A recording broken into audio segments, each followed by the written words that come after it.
এই সাব্বির, আরে পাগল হয়েছেন কি করছিস? এভাবে কেউ নামে নিচ্ছে। আর দাঁড়াও, সমস্যা কি তোমার? ভাই আমার জীবনটা না একদম তেজপাতা হয়ে গেছে তেজপাতা দিয়েছি মানে জিনিসটা একটু খুলে বল, আমি তো বুঝতে উঠতে পারতেছি না। ভাই। এই যে ফোন না, হ্যাঁ। ফোনে গুগলে ভুল করে একদিন একটু সার্চ করছিলাম হ্যাঁ।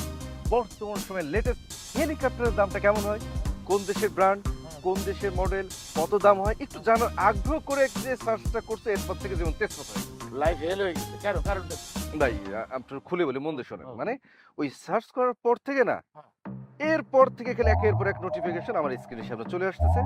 যেমন ঘুরে আসুন পিরামিড থেকে, ঘুরে আসুন বুর্জ খলিফা, এই দেখুন লেটেস্ট ডায়মন্ড উপার্জন প্রিয়জনকে। আরে ভাই, এই যে বিখ্যাত যত শিল্পপতি আছে, যত ধন কুবের আছে, যারা আছে না, এরা কোন দ্বীপ কিনছে, কোন লেটেস্ট গাড়ি কিনছে, সব আমার চোখের সামনে চলে আসে। ভাই এই দেখে তো আমি স্ট্রোক করার মতো অবস্থা। দাঁড়াও, স্টক হবে না, দেখি আমাদের দাও।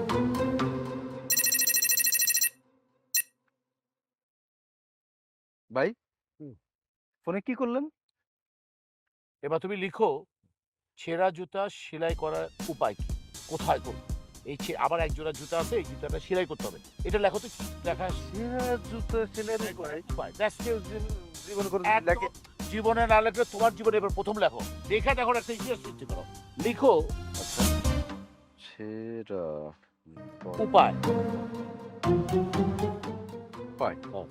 আবার উদ্দেশ্য দাও না, তুমি কেন বোঝ করে দিতে? উপায় উপায় উপায় দিছি তো ভাই। কোথা- আমি আচ্ছা আচ্ছা, ও 29 তো। হ্যাঁ, 29 তো। এবার শ্বাস দাও। কি ব্যাপার? সার্চ দিলাম কি আসলো কি? হুম। ভাই হুম। মানে সার্চ দিলাম হ্যাঁ। সেলাই করে জুতোর উপায় কি, হ্যাঁ। আর আসছে কি জানেন?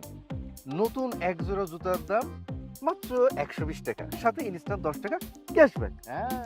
হ্যাঁ, এবার তুমি একটা কাজ করো, এই মোবাইলটা পকেটে ঢুকাও, পকেটে ঢুকাও, পকেটে ঢুকাও। এবার তুমি নাকে তেল দিয়ে বাড়িতে গিয়ে ঘুমাও, যাও। মানে হচ্ছে ভাই যে আমার লেভেলে চলে আসছে তাই হ্যাঁ, না? একদম তোমার লেভেলে চলে আসো। ওহ, চোখের যন্ত্রণাটা গেছে, হ্যাঁ। এবার আরাম করে যাই। যাও, কি গান গাবা? গানটা গায়ে যাও, কি গান গাবো ভাই? যে কোনো একটা ভালোবাসার গান গাও। গুনগুনে গুনগান গাহিয়া নীল ভোমরা যাই।